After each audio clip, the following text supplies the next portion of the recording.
All right, good afternoon, everyone. We're going to go through the exam three multiple choice questions, and I'm going to just kind of work through my logic. And obviously, there's multiple ways to address a couple of these. So if you have any questions, comments, concerns, or not understanding, please feel free to send me or any of the other TAs any questions. All right, so let's kick off with number one. And the first one is asking, what is the partial pressure of N2 in the flask at equilibrium? So this is a pretty straightforward KP expression.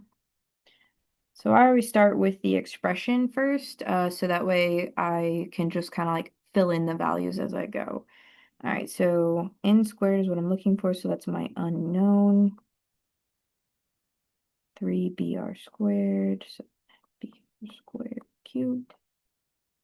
And then I've got my NB3 squared, right? So we want to make sure we have our coefficients follow us through. So now I'm just going to fill in the blank. So I've got 4.8 is equal to N2, which I don't know. BR 4.5. Make sure I have my cubed. Squared. All right, so I'm looking for my N2 here. Again, this is kind of my unknown, so what do? So I just do some rearrangement to get N2 by itself. And you can either work through moving N2 or just moving the rest of these things to the other side. So I'm going to just do a little keep change flip. I'm going to have my 4.8 times, and since I'm moving this and this to the other side, they flip over. So 1.10 squared over 4.5 cubed. And if you put that into your calculator, you should get into at about 0.064 atmosphere. Therefore, my answer is E. All right, moving on. So this one has no math. We're just looking at what it's asking. So I have D and I have A. I realize I don't have B in there or C. So anything that has B or C listed as a gas should have been in my equilibrium constant. So I'm going to just kind of cancel those ones out. So I know, okay, this one doesn't make sense because it's a solid for A and a gas for B, and those aren't in my equilibrium constants. I've got 2A gas. Okay, that maybe makes sense. Wait, B, there's gas, so B's out of here. D, this is backwards. So 2A, okay, that makes sense. B is a solid, so it wouldn't be in my constant or my equilibrium constant. 2C is a solid, so that's in there. All right, so D is looking like the right answer. And then A is a solid and D is a solid, so that's also out of there. So our answer is D. All right, moving on. All right, so what is this telling us? When we're looking at this, we've got quite a bit, a question like this could look at, is it endothermic, exothermic? What does that tell us about K? So what's important to keep in mind here is understanding, what your chart is reading. So this is your transition state is here. This is your reactants. This is your products. This is your activation energy. Um, so when products are lower in energy than the reactants, it's like um it's product favored, so it'd be like K is greater than 1. When it's reactant favored, that means the products are higher in energy than the reactants. The curve kind of moves upward. So that would be K is less than 1. So I see my products here are higher in energy. So my products here are higher in energy than my reactants. So they're not at equilibrium. Don't know what this is. It kind of throws you off. So I believe that this predicting that K is less than 1 because it is reactant favored. All right, moving on. Okay, let me get my calculator. All right, so KSP. All right, so this one, when we're dealing with the KSP, um, this should kind of throw, like, hint to you that you're going to be dealing with the S's in the equation, right? So, to set this up, I look at, what is magnesium hydroxide and water. So the first thing I'm going to write out is Mg. OH, remember this is squared because if you look at Mg on your periodic table, it's a 2. So we want to make sure that we move the 2 outside. And then we're putting this in water. So it's going to dissociate into Mg2 plus, and then we want to make sure everything's balanced, 2 OH negative. All right, so then we add our molar solubility. So this is going to be S, this is going to be 2S, because our KSP would be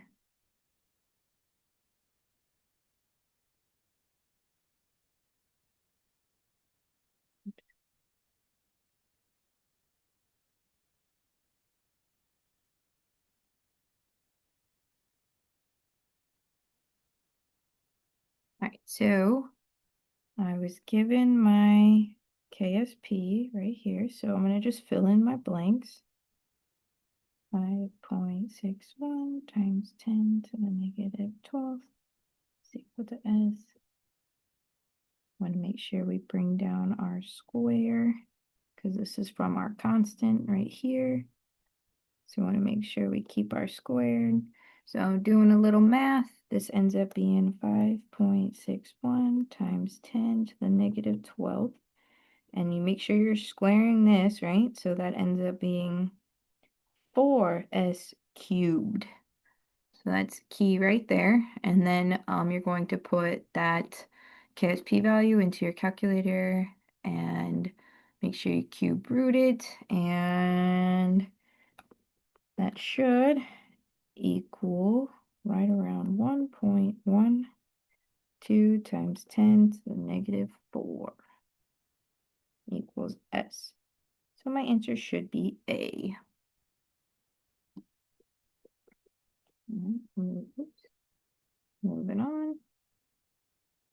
All right, so number 5, we want to find the value of Kc at this temperature.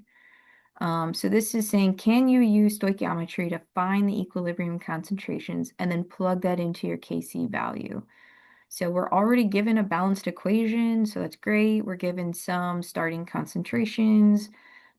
We have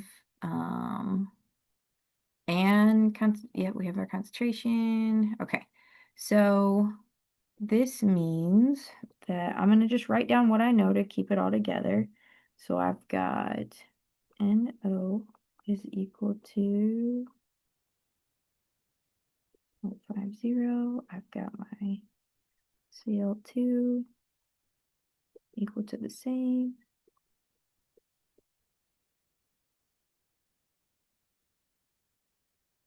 When it reaches equilibrium, it's already there. So that's initially, we have nothing, but when it is at equilibrium, so we know it adds 0.30. All right, so you can plug into your ice table.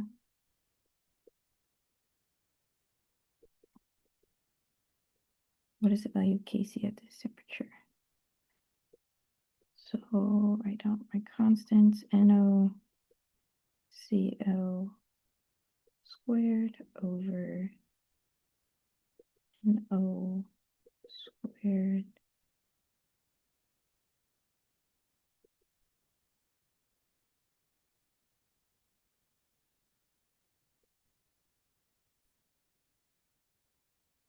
Right, so I've got this information. Let me do my ice table real quick.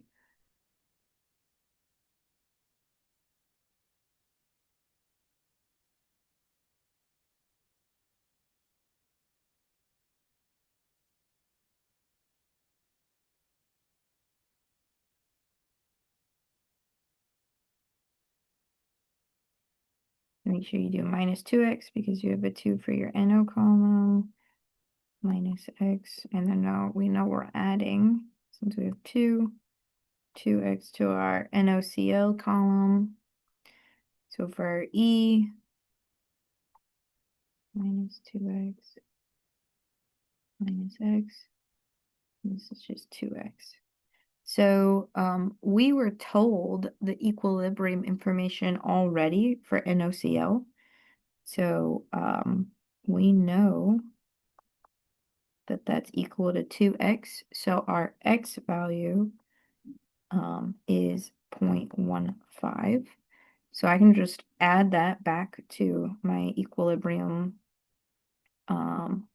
values for NO and Cl2. So 0.50 minus 2.15, 0.50 minus 0.15. So let me get my calculator.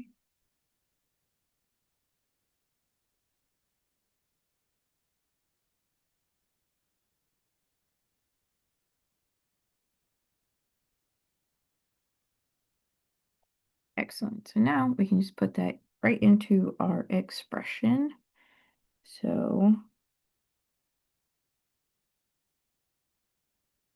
0.30 squared over 0.20 squared, and then 0.35. When you put that onto your calculator, you should have a Kc value right around 6.4. So answer for 5 is C. All right, excellent. So moving on, let's look at number 6.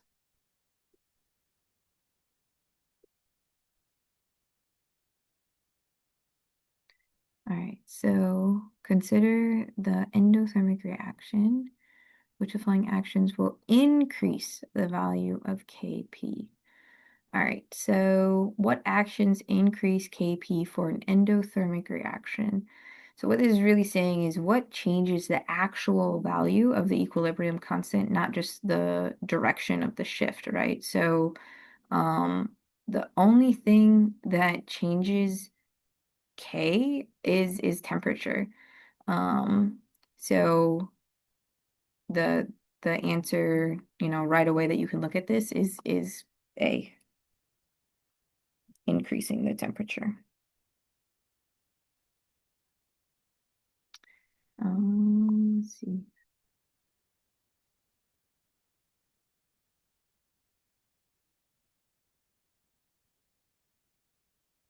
Just as a note on 6, because I know this can throw a couple people off. This is where like a lot of times, and I know I did it too, where we're mixing up shifting equilibriums with the changing K, like pressure, volume, and concentration can all shift the reaction, but they don't change the value of K. So only temperature does that. So since this reaction is endothermic, it likes heat, so it increases the increasing the temperature increases Kp. So that's what makes A correct. All right, so for 7, all right, which of the following statements is true? All right, so what this is asking is if I disturb this equilibrium, which way will the system shift to kind of reduce that stress, right? So um, you should be able to see, okay, delta H is negative. All right, I've got my equilibrium reaction. So in this, heat is a product, right? Because this is saying that the reaction is endothermic. So let's check each of our choices. Adding CO should shift it to, so adding CO should shift it to the right, not to the left. Adding solid it's adding a solid C doesn't matter, doesn't impact it. Increasing the temperature, so that adds product heat, so it shifts left, not right. All right, so decreasing the volume favors the sign with fewer moles of gas. That sounds about right, but let's check the last one. Removing CO would shift it to the right to replace it. Exactly. It's creating a hole, so removing CO like creates a hole that wants to shift towards that to create that balance. So it would shift to the right, not to the left. So when looking through the logic of each of these, D makes the most sense.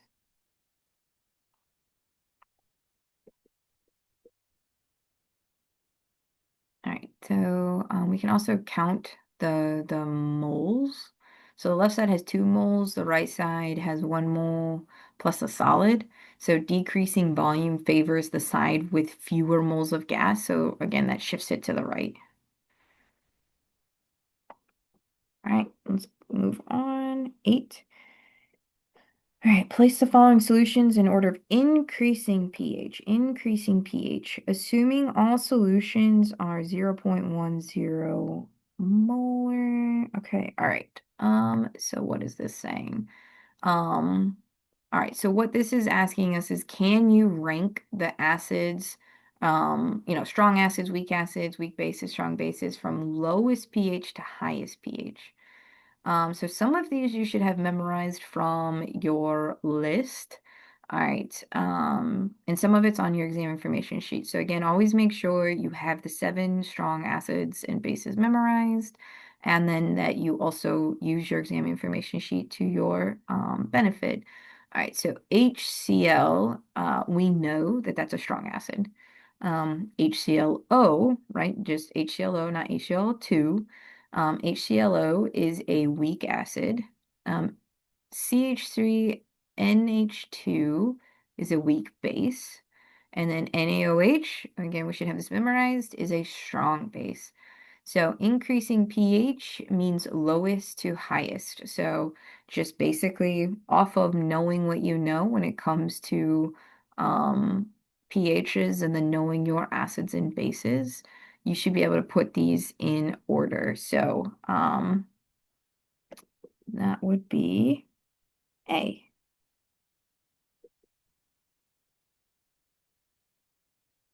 All right, moving on. 9. All right. All right, a dilute aqueous solution has an OH concentration of 3.1 times 10 to the negative third. Which item shown below is not true for this solution? All right, so hmm. So you are given OH negative, so start in hydroxide world first, right? So let's kind of stick there. If we're given the OH concentration, I know that I can find the POH, right? And I do my negative log of my OH, and that should give me 2.51. All right, so then let me find the pH, which is just 14 minus 2.31, or 51, sorry, I can't read my own writing. 11.49. Okay, so what do we have here? So this is true.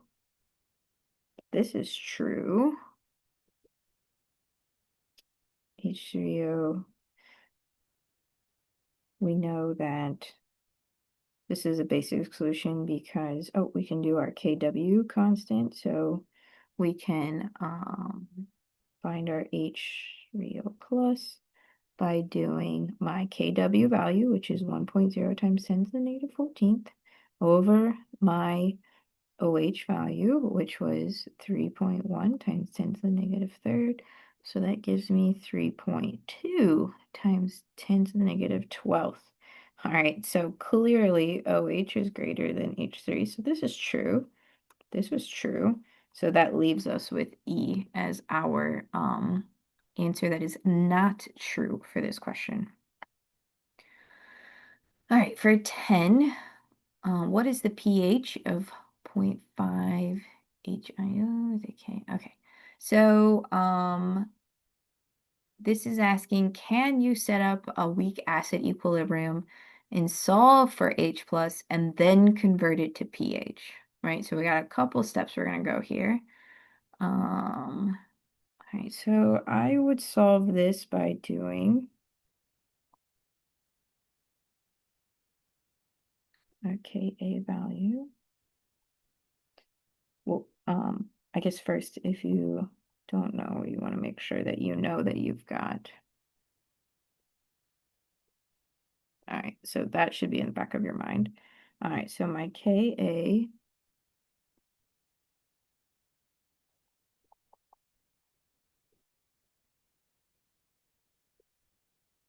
put that over my HIO.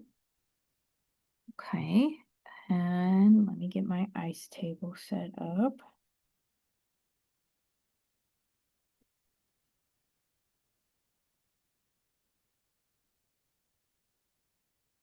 And I was initially given this, and I had none of my H plus and IO negatives. All right. Since I was initially given none of it, I'm going to put a minus x, and we're going to add this to the other side. So I end up having 0.50 minus x, x, and x. We're going to put this back into our Ka expression. I was given my K value, so I'm going to do 2.3 times 10 to the negative 11 is equal to my H plus was just an x, and my IO negative was an x, so I'm just going to do x squared. And then on the bottom, I've got my 0.50 minus x. All right, so when looking, do I even need my x value here? The Ka is so tiny, like so tiny, that I probably don't need my x value in this, so I'm just going to take that away. And I'm just going to do straightforward math here. So x squared is equal to 2.3 times 10 to the negative times this, and then I'm going to square root that. So x is equal to 3.39 times 10 to the negative 6. But I can't stop there, right? Because it's asking me for my pH value, not just like solve for x, right? So I see that this is a number that has a times 10 to another number, so that usually tells me I have to use a log to get it to a smaller number. So I'm going to say my pH value is equal to negative log of 3.39 times 10 to the negative 6. So that should give me a pH value of around 5.47. And looky here, that's answer D.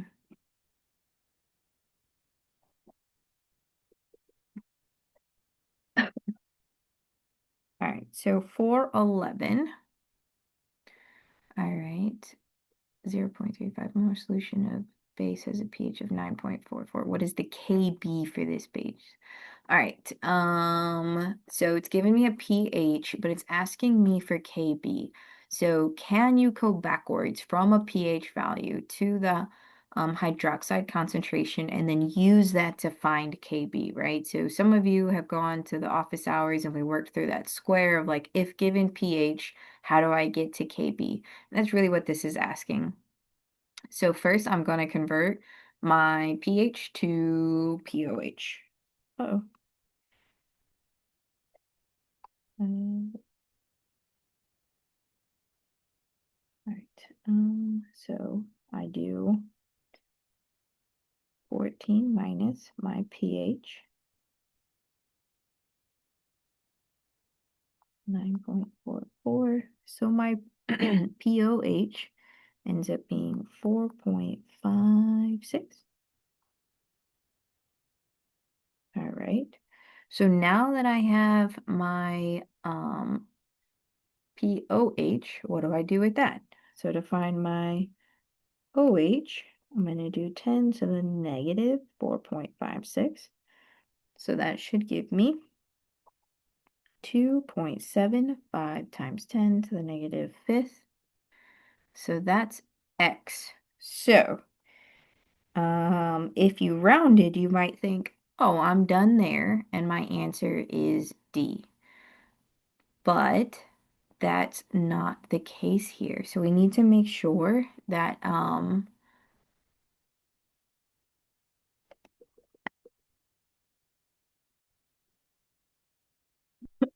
you might think, oh, let me stop there.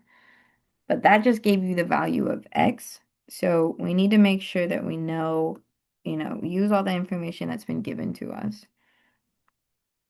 So we have our base values, right?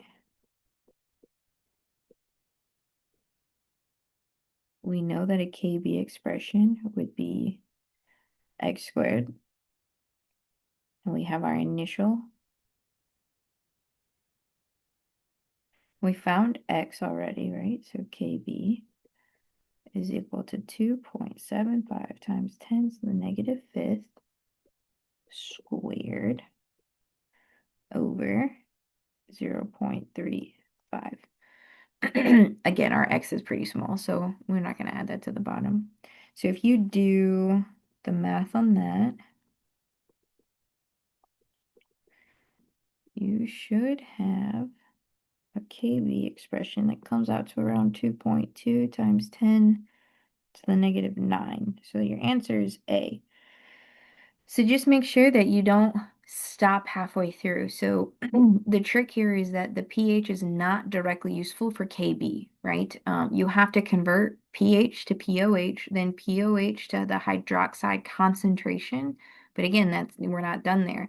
The hydroxide concentration is the X in the ice table, so you need to plug that back into your KB expression so you can truly find the answer of what it's asking for. What is the KB for this base?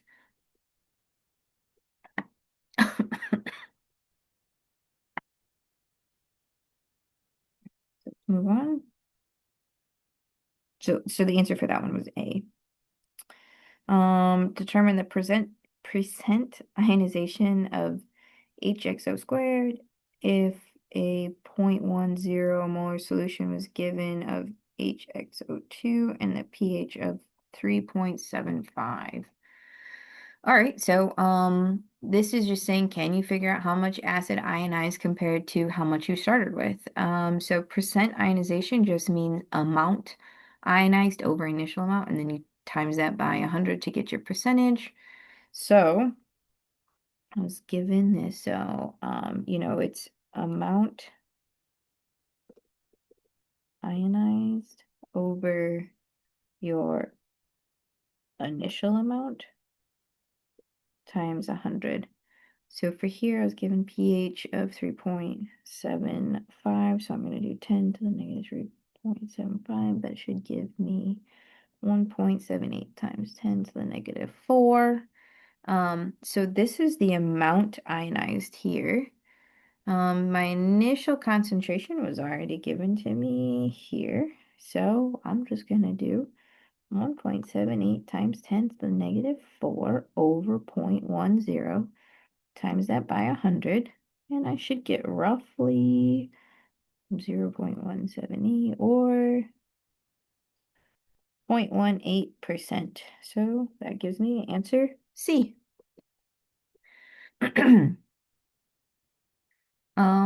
So, this is just saying the percent ionization is, a part over the whole, right? So the amount ionized over your initial amount. The pH tells me that hydronium, and for a weak acid, the hydronium amount is how much is ionized. So then I divided that by the starting concentration, multiplied by 100, and that gave me that 0.18%. So the answer here is C. All right, so which pair of compounds has the stronger acid listed first? All right, so again, making sure that we know our acids and bases. So do you know the acid strength trends well enough to compare, which pair is correct in this order? So We don't really have to do any math here. We're just going to look at our trends. H3PO3 is stronger, or PO4 is stronger than H3PO3. So this is wrong because this is stronger. So mm, H2SE, this one is stronger. So let's see, H2C, this is stronger than B. Okay, so this one's looking right. Oh, and fluorine is stronger than chlorine. So, no, this one's wrong. All right, so like just by comparing what we have, um the carbonic acid is stronger than boric acid. So the pair here, B, is stronger. So that makes B correct because H2CO3 or the carbonic acid is stronger than your um boric acid. I hope I'm saying that right. I'm sure somebody will correct me if I'm wrong.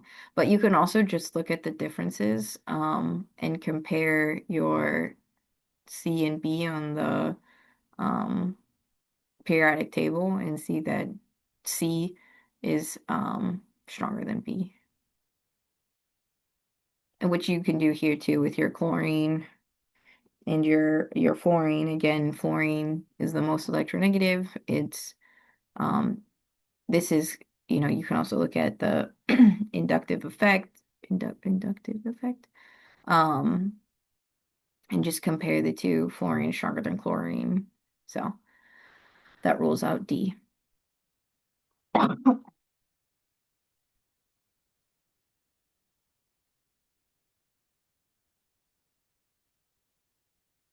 right, so 14, we got two more. All right.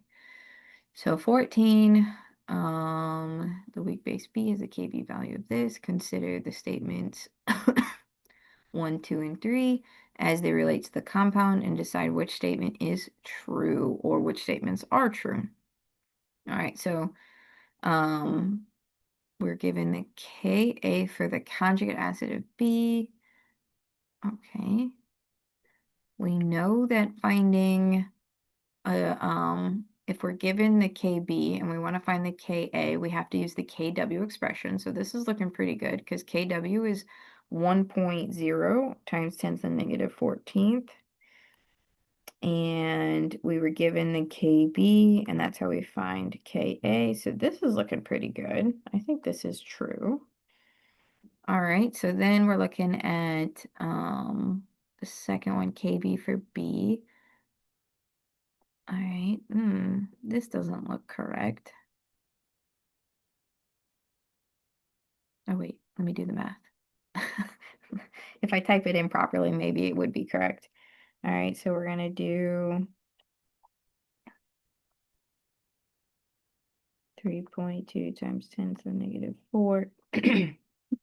And that does equal 3.49. I put it in the calculator wrong. All right, so this is true. All right. The pH of any solution of this base is 10 point. Okay, so I think a pretty good hint that 3 is not true is it says any solution, like absolute statements like that, um, usually aren't true.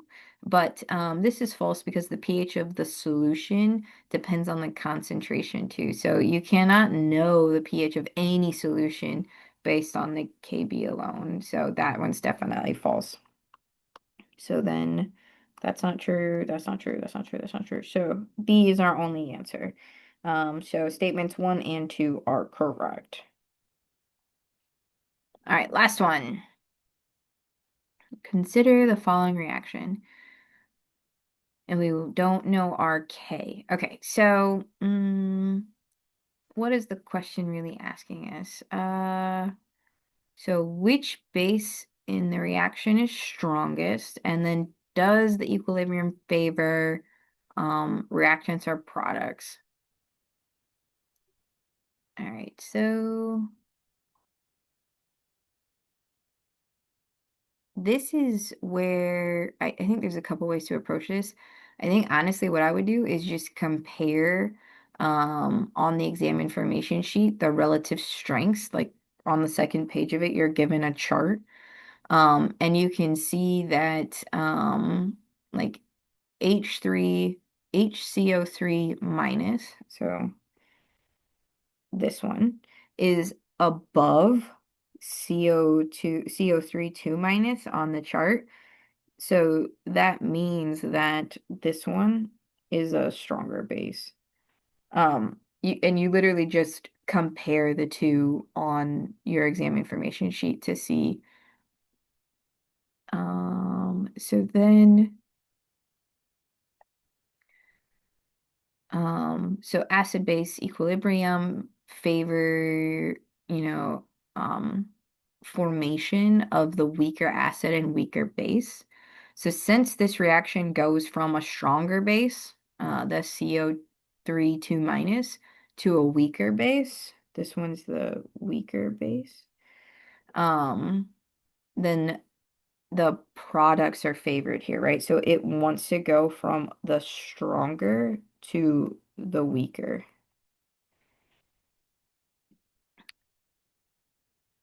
So knowing that it wants to go, that the products are favored, right? It wants to go to the right.